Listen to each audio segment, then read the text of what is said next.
Hi, and welcome to Table Talks.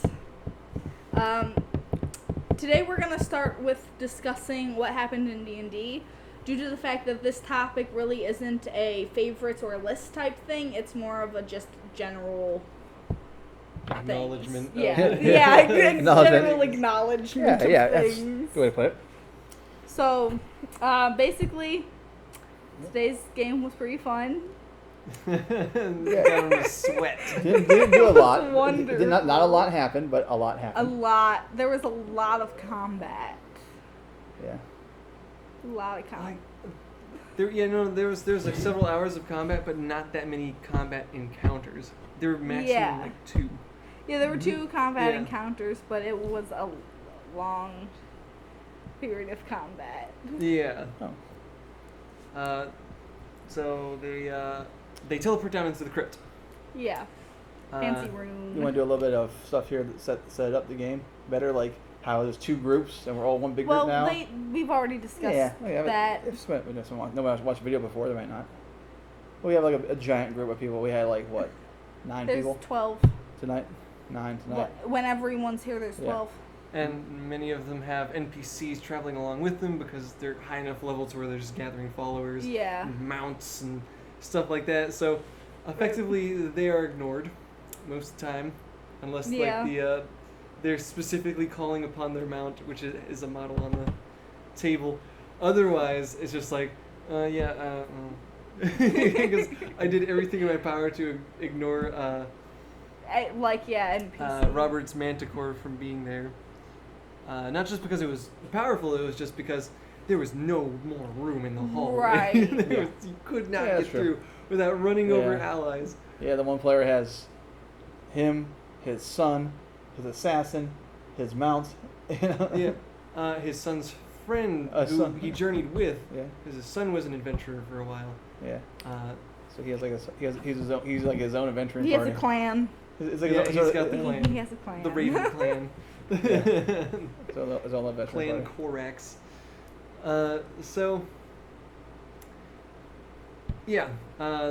The first encounter was just, zombies. Easy. Should we spoil what the zombies were?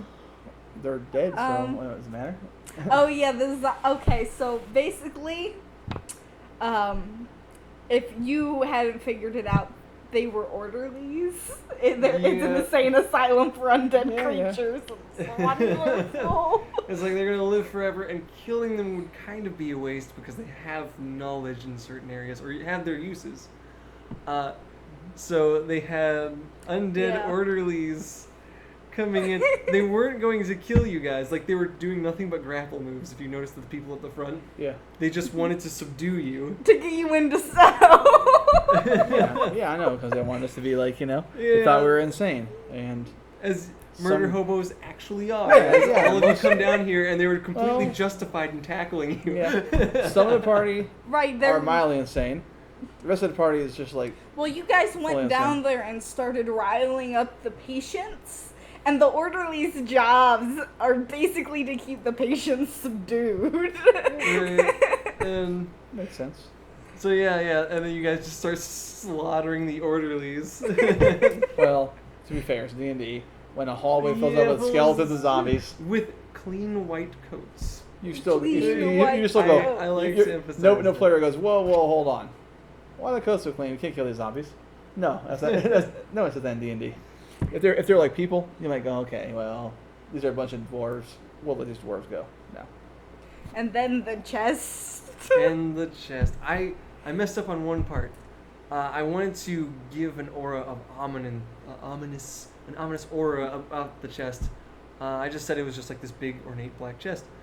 But I did describe the room correctly. Like, there was just like carvings and stuff like that. So there was a way if they investigated the carvings, but they were... Dude, Puff was all about that chest. He wanted a big so chest, bad. and he was like, "Ooh, more money!" And it's like, "Oh no!" Well, Puff is a halfling rogue. To be fair, halfling rogue child. Yeah, and so he is in. He's in it to win it. So it tells about stolen a lot of stuff. Yeah. Puff mostly stole it. But Scintilla is always part of it. Like, that chest should have been trapped. Uh, the The- vault door that they yeah. got through was trapped. The room was trapped. Oh right, the room Yeah. was trapped. I And then forgot the, about that. The chest was locked at a DC 25. Oh, But Pop was just like, 32 or whatever. Yeah, door's Yeah, open. Hey, yeah, but he did miss the trap. To be fair, the first Yeah, first trap on the door, vault, we and get then zapped the we get floor. zapped with a lot of lightning. Yeah, a lot of lightning. I Oh. loved it. So much lightning. Oh, yeah. Uh, Yeah. but yeah. So, what were they called? Nightwalkers. or Night walkers, yeah. something? Yeah. So 3 Nightwalkers ripped their way out of the chest. Each one doing a aura of necrotic damage, DC 21. Yeah, or Annihilator. annihilation or Yeah, aura. Good thing my character was right beside a paladin the whole time. Like, Yeah, hey. yeah, high-fiving paladins. Yeah. I'm surprised more people didn't Oh. fail that con Oh. save. It was pretty big. Well, Let's drop back again to the instrument fortress in the hallway. Oh, the instant fortress in the Yeah. hallway. Which Yeah. basically got the group divided into 2 little groups. Yeah. So Yeah. it did kill the zombie ogre orderly Mm-hmm. with the barbarian in one arm and the rogue in the other. Like Yeah. he was actually pulling off the grapples with them. Just like yes. And then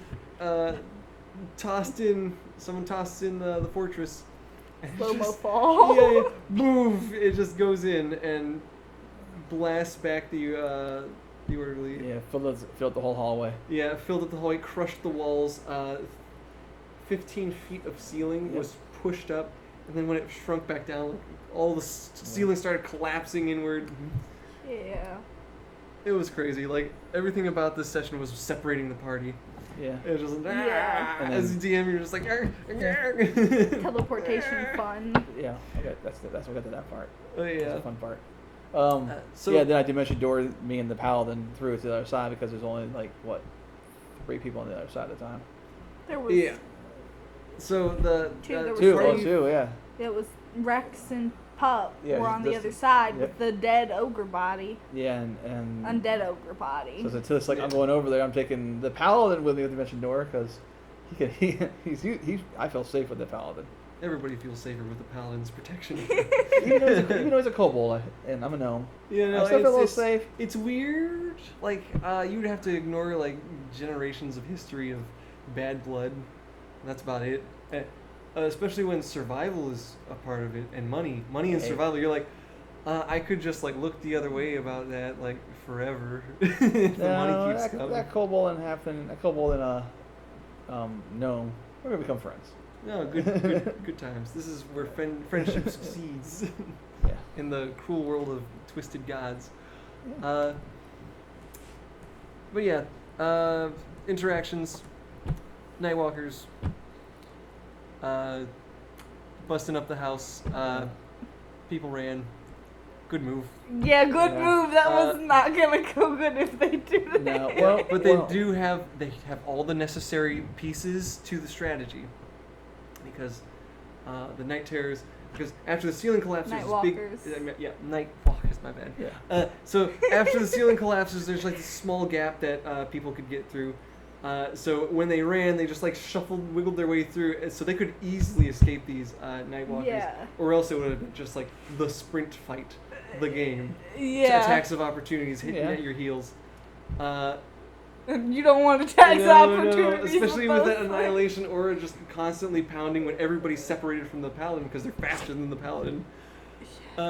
So, super lucked out. You found out that banishment is a thing from the cleric. One of the players was just like, Winston. "Dude, I have that banishment," and it fails its charisma save, and it's gone for 10 rounds, which was amazing. But there's still 2 of them there to fight. Yeah, And still there's- 2 better. And Better than there's 3. there's Three. there's What's worse than 2? Well, there's 3. there's two Constitution saves. You know, Yeah, it hurts a lot. hurt a lot. And So, I want to see if the players actually go about this tactfully, Yeah. trying to slay them, because they have all the elements they need. They're like, we could just, because most of the time it's just run in, swing the swords and everything Yeah, dies yeah, because they're swing high sword. enough level. Swing short, shoot spells, yeah. It well, dies. strategy simple. We go in there and banish 2 of them. You know what I mean? Take one. Take one at a for time. 10 rounds, and then like the other 2 pop back. And then banish one. And then you try to banish the other one. Like, you just have a freaking arsenal full of banishes and hope they fail every time. Yeah. And then when one comes back, then immediately be ready and just blast them. But, yeah. So, I like those good strategy encounters rather than just like... Well, sometimes it's good. You come in, you make people feel special by just like freaking headbutting a dragon into the ground and like... but there's just going to be some encounters that just make like... Yeah. You don't have to be here. You don't need to know what's in the chest. I'm pretty sure it's not worth your life. Or you can just go in and just, Right, do it. full strategy. To be fair, we are a D&D party. The chest is important as any D&D party. Yeah, no. Nobody says, "Hey, the there's a big chest there. Could have money or magic items in it." I would never go back to that chest. No, you always go back. Just like in my game, we went to the Slod Temple and you ran away. You'll probably go back eventually. Oh yeah, we'll definitely go back eventually when we're like level 18. Oh yeah. Anyway, that was the Yeah. interaction. Immediate teleportation out, which was Oh, yeah. Oh hit my the- gosh, hit the India. eject Yeah. button. Yeah. Gone. Yeah. I don't So, yeah. care where. Yeah. So yeah, It's like, yeah. will you take a moment to think about where you're going?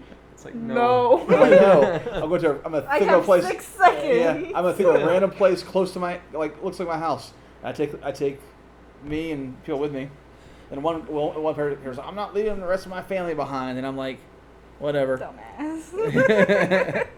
I was coming back for them, you know. So then we get there to a random house that looks kind of like the house we use and we live in, and then I go back to the other place and get the rest of the group, and then I end up 450 miles away. Yeah. From Yeah, the, Something like that. 455. so like that because there's 2,000 some miles. It's 16% off.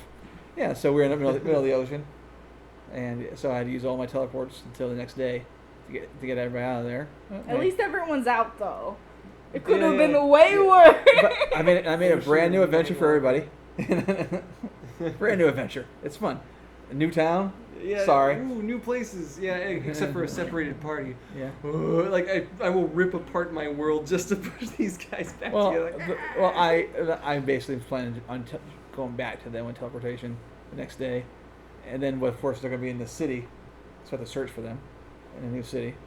Yeah. And we left the 2, the one as well. Actually, there's only one rogue in the city, but it's the Klepto rogue, and the other 2 rogues with me. I have the Kinky with me. So effectively, that is the conclusion of what happened. Yeah. But we're going to try for part 2. Part 2? Because when's that? 14 minutes. Yeah. Yeah. We're gonna go on to part 2. Yeah. Hi, we would like to thank White Rabbit Studios for providing the film equipment for this video.